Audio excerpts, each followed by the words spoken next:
12. Oh, we are now live. Welcome to the Chicken Box, everybody. You know, you talking backstage, and all of a sudden that red light comes on, and you're like, what we doing? It is another beautiful Thursday. April is right around the corner. The March is ending. I don't know what's up with the weather. Like one day it's nice, the next day it is freezing. But look, we're still here. So if you're here another day, you should be grateful for this day and for this moment right here. Jay Jackson, Dr. Draper, how are you guys doing today? Doing well. Thank you, Impeccable. How are you? I'm doing absolutely amazing. I had to start speaking different words over me. You know how some people say, I'm all right. Right. I'm good. I'm saying when you got a chance to speak something about yourself, you might as well just make it a great word. There you go. You can live it. You can live into that word you spoke, even if you don't feel like it. But at least say something good about yourself. Welcome to the Chicken Box, everybody. If you've never tuned in, this is powered by the Afro, the oldest Black media family-owned business in the country. 132 years of inspiring, informing, and educating. And we always have a hot topic. We always have some great guests on just to stimulate your mind in a different direction, so you don't have to just feed into everything that the mainstream media always wants you to listen to. Jay Jackson, we have a special guest coming on today, and Yes. today's topic is Lord, mental health and trauma as it relates to violence. We're talking about mental health and trauma as it relates to violence. Let's introduce our first guest, and then let's get right into this conversation. It's a big one. Okay. So joining us today is Kevin Shird, who is a 3-time published author, activist, and public speaker. He is a sought-after writer who has become a content expert on using the past to build a better future based on his life experiences. At the age of 16, Shird began his very unorthodox journey, and it started with dealing drugs on the streets of Baltimore, which led him to serving a total of almost 12 years in federal prison. Shird monetized his life's lesson by authoring books on social issues and participating in international speaking engagements. He lectures to students at colleges and universities across America on issues like substance abuse prevention, education, public health policy, mass incarceration, and reentry after incarceration. In 2010, he founded the Do Right Foundation with award-winning R&B singer Mario, a nonprofit that provides a lifeline to children of addicted parents. He also just released a book, A Life for a Life, Poor Choices and Unresolved Trauma is Killing America. So, well, it'll be out April 1st. So you can find that on Amazon, Barnes & Noble, and Simon & Schuster. Simon & Schuster. Thank you. So thank you for coming on the show. Hopefully that introduction did you some justice. No, I appreciate it. It's great to be here. Yeah. Kevin, if I met you in the elevator and they say, "What you do?" What would you say? I'd say a writer, content creator, telling the stories of people that rarely get a chance to have their stories heard.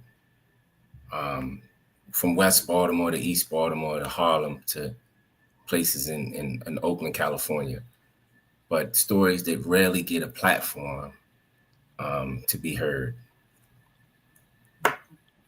Yeah, absolutely. Well, welcome to the Chicken Box. We are really excited to get into the conversation. Backstage before we started, Dr. Draper said she couldn't sleep because she couldn't put your book down. Yeah, I have an advanced copy of the April 1st in preparation for this conversation on today. Fascinating book, because a lot of times when people think about trauma and mental health and who needs it, it's all directed one way, right? Towards the person who may have unfortunately been what they consider or what they actually were, a victim. But the person who was involved in that also is traumatized. Yes, the person is involved also may potentially a witness who may have experienced the same situation. A person just walking down the street minding their own business, and now they can't sleep at night, right? They may have to, go, they feel like they have to go have a drink. They feel like they may have to do something just to just to cope with the negative experience they just had. Right. And that's something that really falls through the cracks. Yeah, it's a big issue though, right? I mean, and it trickles down to families, breaks up families and all of that. So tell our audience a little bit about, Jay gave your introduction, but a little bit about your journey and your motivation for even writing this book, which I said backstage is very well written. So congratulations on the upcoming release. But this is a book that I actually spent 10 years writing, actually. 10 years. I started writing this book when I started writing my first book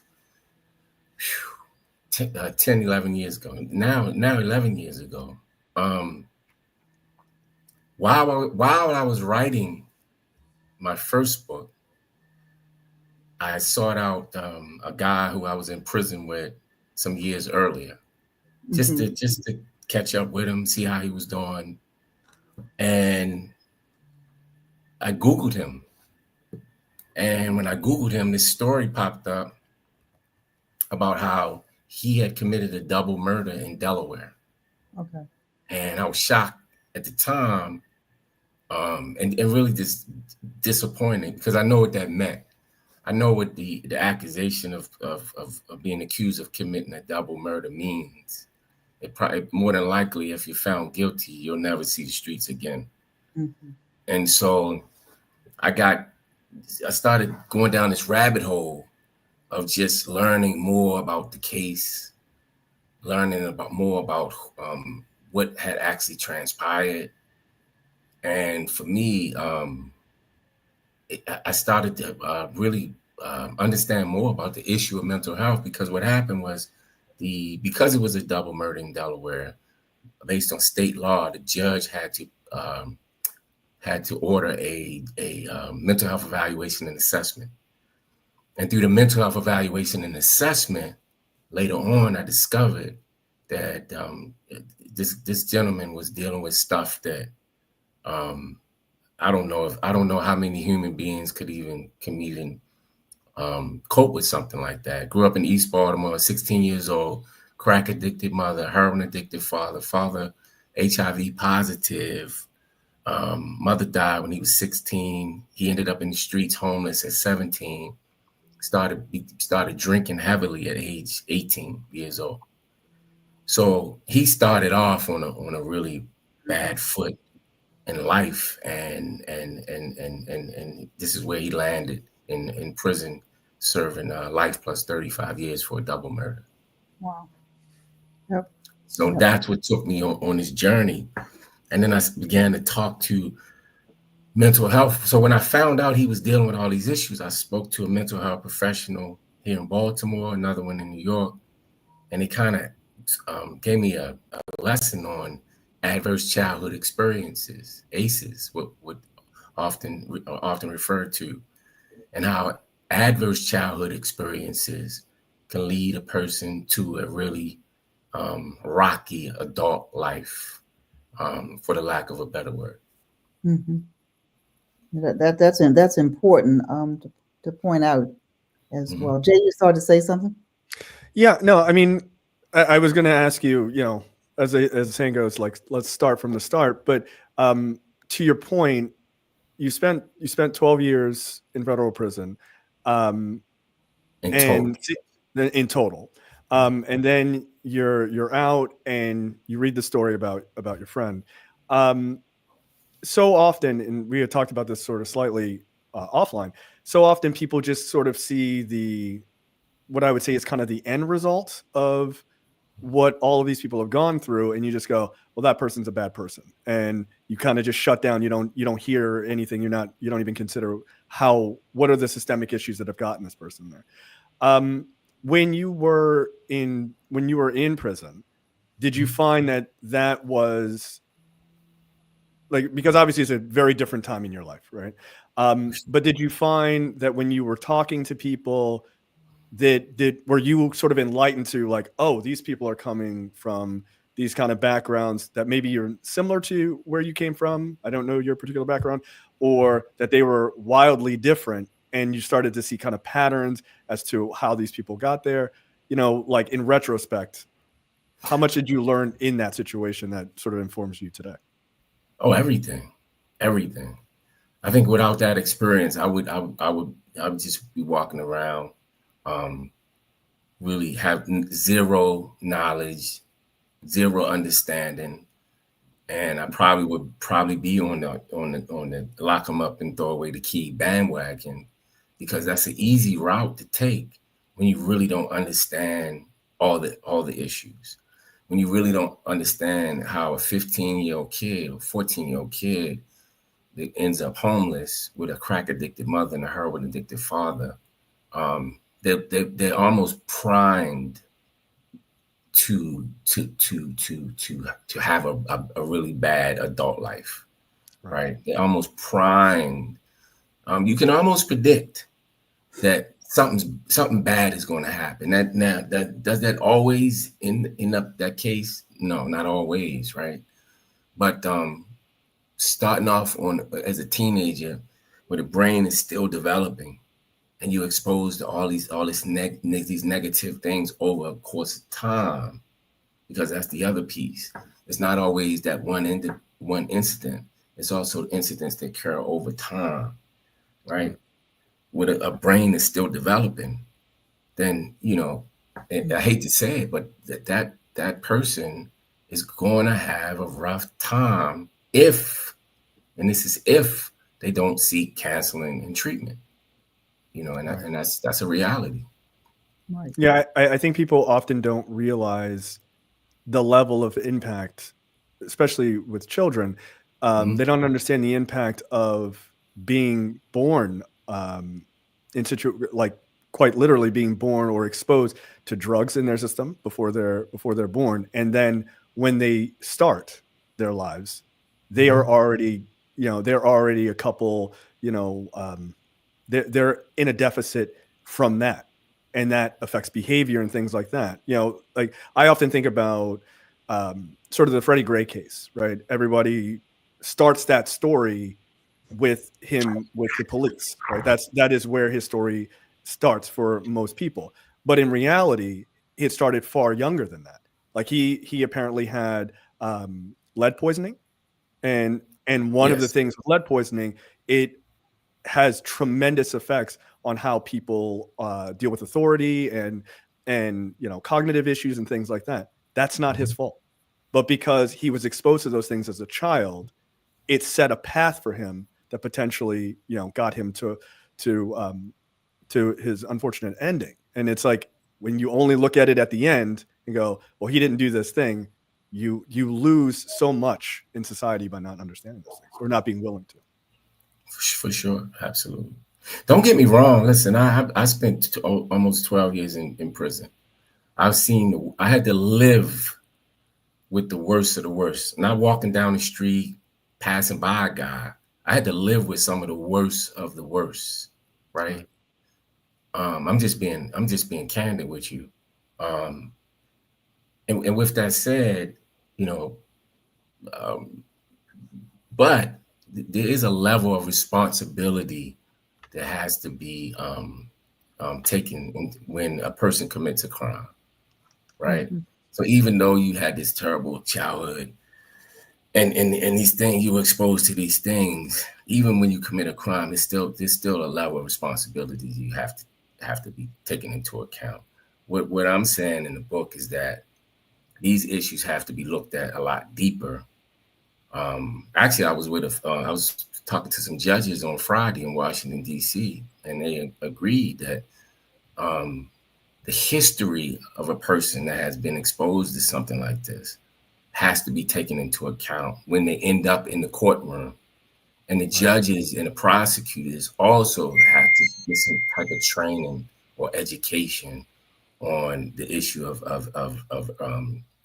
adverse childhood experiences, ACEs, and that person's history prior to landing in the courtroom. Because at the moment, more often than not, if you don't reach the insanity standard, right, or standard where you're not, I can't think of the word right now. You're not capable of being represented in the courtroom. If you don't meet that standard, nothing else matters. ACEs doesn't matter. The fact that you were exposed to trauma doesn't matter. The fact that you had this child doesn't matter when it comes to sentencing.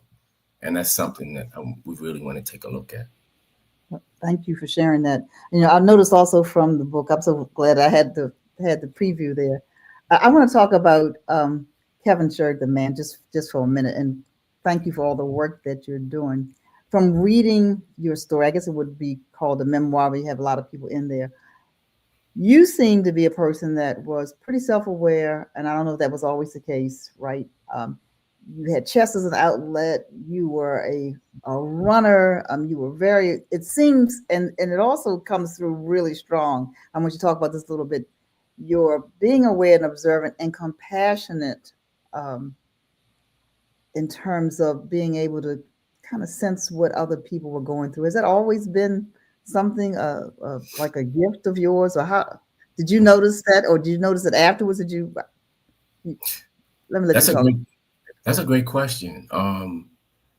As far back as I can remember, I have. Okay. Even and also as far back as I can remember, I knew the difference between right and wrong. My mother raised me. I knew what I was doing in the streets was wrong. I also knew we grew up in poverty, and that's not an excuse. But I also made some really bad decisions. But yes, the answer is yes. And even in the streets, and even faced with some really tough challenges, in the middle of some tough challenges, I always had compassion. And let me just tell you why. Because I always believed that I always believed in karma, right? Mm-hmm. I always believed that, when you do good, something good will come back, and you'll never even realize or know, where it came from. But I also believe that when you do terrible things is going to happen, and you might not even know where that came from. But yeah, I was always conscious of that. But with that said, I still did a lot of things that I still regret to this day. But watching the people around me, observing the people around me, understanding the people around me, learning from the people around me, regardless if it's somebody crack addicted or a professor at Coppin State University. I think we could always observe a person, regardless of where they are, and learn from them, learn something, right? Learn something. But that's a great observation. I'm glad you had a chance to take a peek at the book. Yeah, because every chapter, even when you you recognize Malvo. I mean, you observe. I know you had to be observant anyway, just because of the environment you came out of, and the environment that you were going in. You couldn't go to sleep on it. I get that, but you. Oh, the DC sniper. Yep. That part that you talked about, the DC sniper. But you also, you were connecting with people, and I think a lot of times people don't understand in mental health work, you have to connect. You don't have to always have had the experience that the person had. But because you've had the experience, you connect a little differently. Yeah, and that's a good observation too, because later in the book, the last couple chapters, I interviewed a psychologist who talked about empathy, the importance of having empathy when he's evaluating his patients, when he's meeting with his patients. But the empathy, he put a big circle around the word empathy and how important the word empathy is, because without empathy, I don't know if you can always get to a complete understanding of the person, right? That was so a lot of this was just a learning lesson, the research for the project, but also compiled with my life experiences as well. Okay, so I don't want to monopolize it, but I asked one question. I'm going to turn it over to Impeccable. What would you advise parents to? What would you say to parents today who are raising children in Baltimore, any other metropolitan area, doesn't have to be Baltimore, what would you say to parents? I'd say utilize the resources that's available. And if you take mental health treatment and counseling seriously in the Black community, utilize the resources that are available. I remember a time prior to Obamacare, the conversation around mental health in the Black community was access, lack of access. And then after Obamacare, so the argument kind of changed. And then now with COVID and Zoom meetings, you can be in Arizona and meet with your doctor, right? So just take the issue of mental health a lot more seriously and utilize the resources that are available. Okay, but any tips for parents they should be looking out for with their young men and women, or what do you think?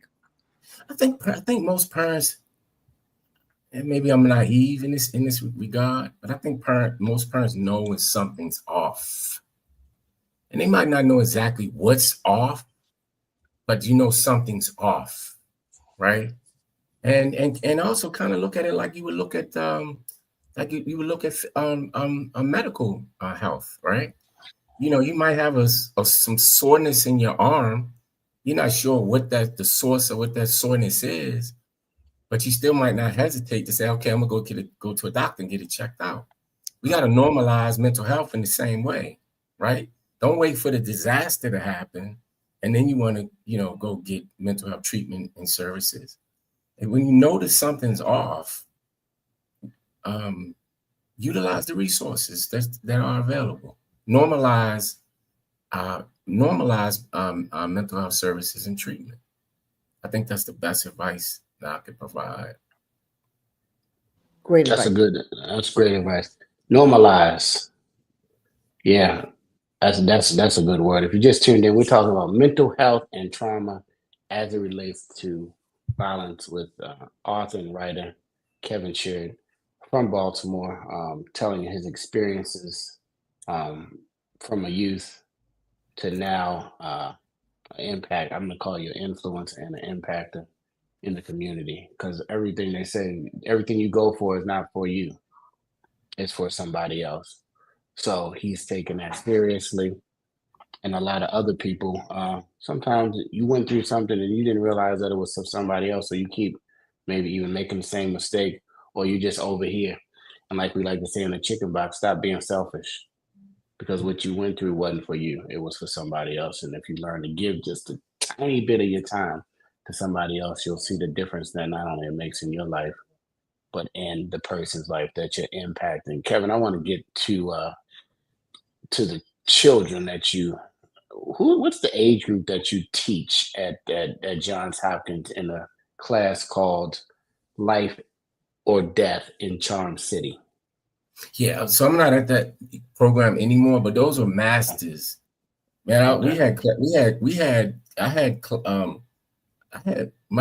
had a 50-year-old in my class, but that was a master's program. Certainly had 40-year-olds, 30-year-olds for sure, some 20-year-olds.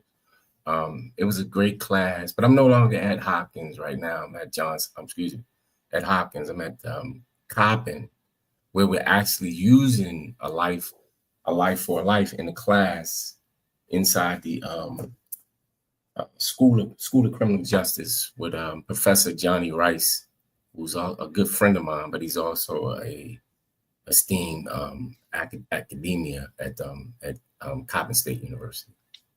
What are some of the questions that the students are asking, or that you seem that maybe it's sometimes you'll hear the same question over and over again, or maybe sometimes it might be a question that stumps you sometimes? That's a great question. So the students actually are using the book, A Life for Life. I think them reading the book and seeing the guy in front of them, I think for them it's an experience, right? But what back to your question, I think many of them had never connected the dots between mental health and violence. right? Dr. Rice often refers to it as the intersection, right? An intersection as where mental health meets violence, right? But many of them had never connected the dots, and that's why I'm glad you mentioned that. And that's because I'm actually grateful for that class, because all of my students are currently working in law enforcement in some capacity. Some are correctional officers, some are security guards. One is looking at becoming a federal agent. But all my students are in that field already, law enforcement field. But what they said to me is that they never really connected the dots between mental health and violence, other than these huge, high-profile cases we see on television where a guy goes into a school and shoots 20 kids, and then we start talking about the issue of mental health, but never to the extent of the witness that may have witnessed a crime being committed, or in some cases a dispute. We see it all the time in Baltimore City. We were averaging 300 murders a year at one time, and that's beginning to decline. But even the dispute between two people, where one person is injured and sometimes killed, we still haven't connected the dots between that issue and mental health. Maybe because it's not so high profile, or historically they've just been labeled bad people doing bad things. Right? You still got officers, even leadership, using that language, bad guys, right? So, but I'm grateful to have that class at Coppin right now. It's been great, and I just love being around students anyway. It's refreshing. I don't always look at myself as a teacher. Oftentimes I look at myself as a participant, because I'm actually learning from them as well. If that makes sense. Absolutely. Absolutely. We powered by the Afro. This is the Chicken Box. We got Kevin. Got two Kevins on there for those who don't know my real name. Kevin Squared always is powerful in one setting, especially being from Baltimore. Go to afro.com. Get yourself a subscription, because we need to have these conversations. So we don't need to, we can get into this entertainment all the time, but the fact that you said let's normalize something is huge, because a lot of people think when you talk about mental health that it's abnormal, especially in the Black community. They don't want to go to talk to anybody. Those who have talked to people and made themselves better, they understand. But those who have never gone to sit down and have a conversation with anybody still thinks, I don't even really know. What do you find in, Kevin, the people who, when you say you suggest to talk to somebody, what are their feelings when you ask that question? I think we've gone so long not giving people the right information that they need to make the right decisions with their life. We've gone so long with that. It's going to take a lot longer. I'm also part of a stigma reduction project that we're putting together with Johns Hopkins, some other groups across the city, Healing Cities, Baltimore, to reduce the stigma, man. Because I often ask people when I have a few now. A few years ago, I didn't have friends that would say, man, I just got off the phone with my therapist. I feel great. You know what I mean? Yeah. But I can easily say I've been around white counterparts and who've actually said, hey, I just got off the phone with my therapist. I'm feeling a whole lot better today. I got an appointment with my therapist tomorrow morning, and a judge was on a panel on Friday in DC. And she was just talking about in her phone, on her calendar, she puts going to Domino's Pizza on her calendar, which is code for that's the day she visits her therapist, right? It's just having a casual call, because the whole staff can see her calendar, right? But and she was just having a casual conversation on the panel, about going to therapy and what it's doing for her life. This is a white woman, right? And in the book, I talk about my first time seeing a therapist in 2009-ish, right? Here in Baltimore, and how that changed everything for me. I would probably not be sitting here in the seat if it hadn't been for going into therapy myself. For two reasons. First of all, I needed it. Second of all, I wouldn't have been able to write this book without it, because I wouldn't have had the real understanding of how a person is impacted by an issue to be able to write about it. Because you got a lot of folks out here that's freestyling when it comes to writing, man. They're just making up stuff.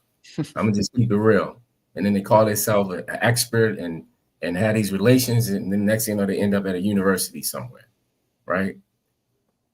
I committed to, there's no way I can write about seeing a therapist and I'm not seeing one myself, right? Mm-hmm. So I tried to normalize the issue with my own life.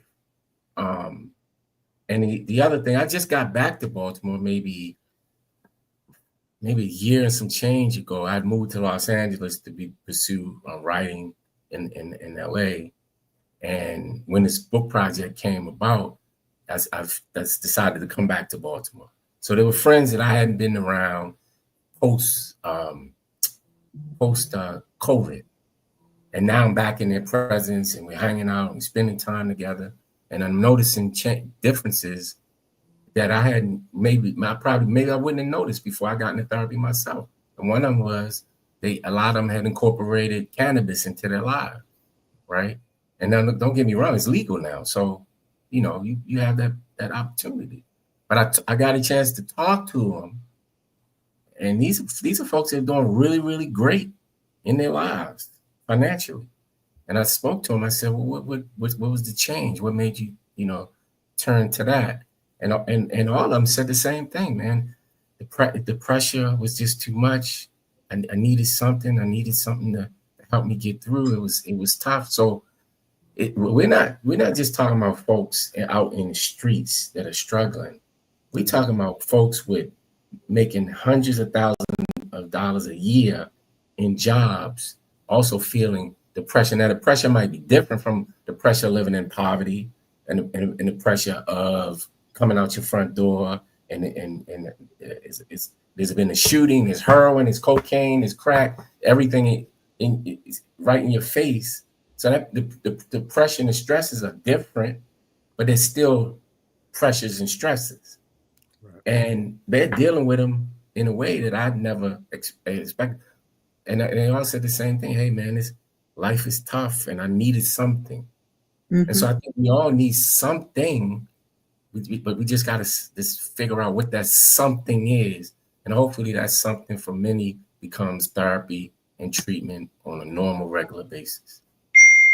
Okay, well, let me ask you something about that, because therapy really is a gift to yourself, right? It's a gift to yourself. But a lot of people think, I can't afford it. Like you said, what are other people going to think? So let's talk about access to therapy for the average person, even if they don't have insurance. If there was a mom, for example, had an adolescent daughter who besides adolescence, thought that she needed the family may need therapy. What would you say to those people who say, you know what, I can't afford that. I can barely figure out what's going on with my budget as it is.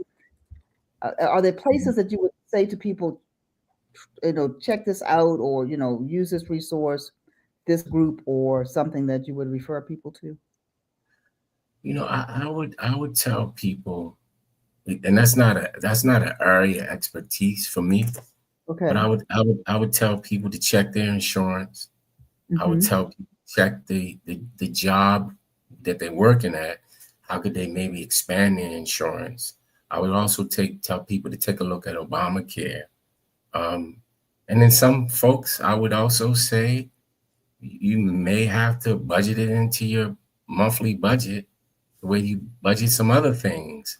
You may have to prioritize this the same way you would have to prioritize going to see the dentist. I often tell people this, right? I use this example.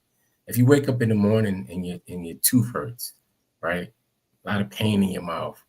Usually the next step for most people is call the dentist, right? And then I ain't saying look in the bank account and see how much money is in the bank, what's been budgeted monthly. I'm saying I'm in pain right now at this moment. I got to get something. I got to get relief. And I'm saying sometimes you might have to, when you wake up in the morning and you feel that pain in your head, I feel that sadness, you feel that depression, you feel that anxiety, right? You might need to start normalizing picking up the phone, making that phone call to get the support and counseling that you may need. There's value in having good mental health, especially in living in this country. There's value in that, and I think we just have to we have to look at it that way. Just like there's value in having good physical health, right? The healthier you are, the better life that you can potentially have. Well, the healthier you are mentally, you also, because now you can make better decisions for you, your spouse, and your family. So even a person that says I can't afford it, I just don't know it in 2025. I just don't know if that's a good answer anymore. But yet and still, you got a lot of people out still struggling financially, barely putting food on the table. Yeah, that's the best answer I could give at this time. I'm hoping we get to the point where it's easier access through Medicaid. But yeah, that's probably the best answer I can give right now. Well, that was a good answer. Thank you. Appreciate that. Yeah, and there's Jay? online, there are online platforms. Just give you some quick numbers as we were discussing that. That you can get some of them. I don't want to like promote a very specific one or anything, but there are online platforms for therapy that are, some of them are $65 a week or $45 a week. So you don't have to necessarily go every week, right? You can kind of maybe say once a month or twice a month if you can afford it. And then there are some that are sort of group sessions that are $25 or $30 a week. So there are options. And Kevin, to your point, some of them do take insurance and things like that. And, looking at sort of the ACA as well can help. I do want to talk about sort of the stigma behind mental health or around mental health, especially in our community, because, it's kind of like, we don't have time to be depressed. Like, that's a luxury. We got to keep moving because of, just historically, this is just true, right? We just didn't have time. We were just trying to survive. And a lot of people, unfortunately, are still in those situations. Right. How do you deal with when you're talking to, whether it's talking to these people in your class who are in law enforcement, or, you're doing these speaking engagements and what have you? Do you find that the younger generation of folks have kind of gotten over that stigma, or do you feel like the closer they are to sort of dealing with these level of stressors like you dealt with when you were young, the closer they are to that, the harder it is to break out of that? Or is there sort of a push-pull kind of situation? What are you seeing? I'm actually learning to my delight. The younger the folks are, the less barriers that are placed in front of them. This conversation around mental health is a bit more normal to them. And when I say them, I'm talking about a 16-year-old to a 24-year-old versus a 35-year-old to a 45-year-old that is still in a place where, conspiracy theories and race and things of that nature still in their mind is a reason why they won't go down that path. But I can talk about several success stories. Sure. Where older folks, I don't say older, but I'm just gonna say in our age range, 40 to 50, that had that same outlook just a few months ago, and now they're in therapy. And making the progress that they want to make in their own personal lives. So the stigma is strong. it's still there. It's heavy. But I think gradually, and I think just think about this for a second. Just, I don't know, 2 decades ago, 3 decades ago, you could actually walk into the airport and smoke a cigarette. Remember that, those days, right? You could be in the airport smoking a cigarette, right? You could even be in a restaurant. I still remember the time when you could look over and see a person inside a restaurant while you're eating and sitting and they smoking a cigarette. You're like, wow, that's crazy. I won't only say back then, you say, wow, that's crazy. I'm going to say today, looking back, it was like, what in the world were we thinking? It was totally normal. What were we thinking, right? So I think a lot of these public health issues, they evolve over time. It takes some time until you get to a normal place with it. Yeah, I always use cigarette smoke as the answer. Just a couple of decades ago, but now you look back and it's like, wow, in the world. So we get it. It's going to take time with the stigma, but I think we'll eventually get there as a society. But it's going to take some time. Absolutely. Hey, this conversation is an amazing one. Hold your book up, Kev, so everybody can see it. I see you got the fresh copies. Life for a Life by Kevin Shird. We have the author here. He is now part of the Afro family. He's officially in the 132-year Afro archives. Used to be just newspapers. Now all these digital assets are going in there. So you in there with MLK and Harriet Tubman and whoever else is in there. Is Harriet Tubman in there? I don't know. I can't remember. But you're in there, Kevin. He's in my last book, we gotta have you back as the books begin to sell. You know, people are selling books. They're authoring. Author just means your authority on something. Once you write it, you're now an authority on a life for life. Can't nobody dispute your authority because you wrote the book. You authored it now. And we thank you for sharing not only yourself and your testimony with others. This is the part can I throw this plug out? A plug real quick? I want to plug. Listen, you're going to be last. And I'm going to let you plug whatever you want on the Chicken Box. I'm just respecting your time because I know you have a hard stop. No, I appreciate that. I appreciate that. So, Dr. Draper, you're now on the box. Get on the Chicken Box. And then, Kev, you will be last. And you will get the plug and everything else. This is the plug. The Afro is the plug for our people, for sure. Go ahead. Kevin Shird, I just want to honor and respect the genius in you and how God created you, even though you may have gone another path. I appreciate the fact that you, as a younger person, I appreciate the fact that you said if you had not had that experience, you would not have been able to write this book. You said that about a couple of things about your experience, with your incarceration, your experience with the fellow inmates, your experience in the street, your experience at COP, so you are a good example that all of us have to follow. Is we all have experiences. It's not so much the lament about our experience; it's about what are we going to do with what we have experienced. So I want to commend you for that.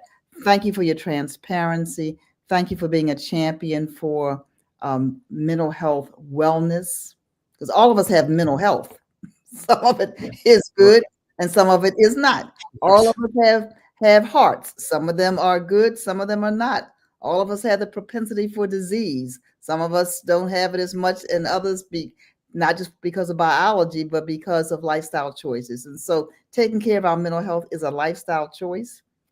And so thank you for being a champion for mental health and a champion, especially for young people. So continue what you're doing.